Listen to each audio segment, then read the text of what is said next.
ধরনের হিল্লা বিবাহ সম্পূর্ণ হারাম, আদৌ জায়েজ নাই। তাহলে কি হবে? হবে এই যে প্রথম স্বামী তালাক দেওয়ার পর স্ত্রী ইদ্যত পালন করবে।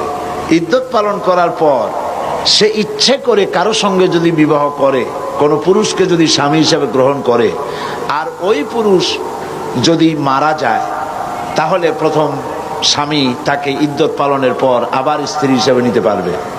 দুই, এ হলো 1 নম্বর সূরত। দ্বিতীয় নম্বর সূরত হচ্ছে এই যে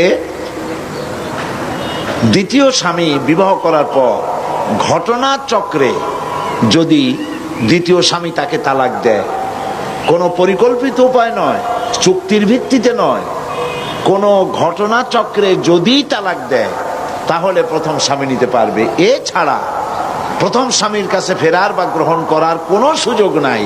মৃত্যু পর্যন্ত এই স্বামীর জন্য ওই স্ত্রী হারাম হয়ে গেছে। এই হচ্ছে ইসলামের বিধান।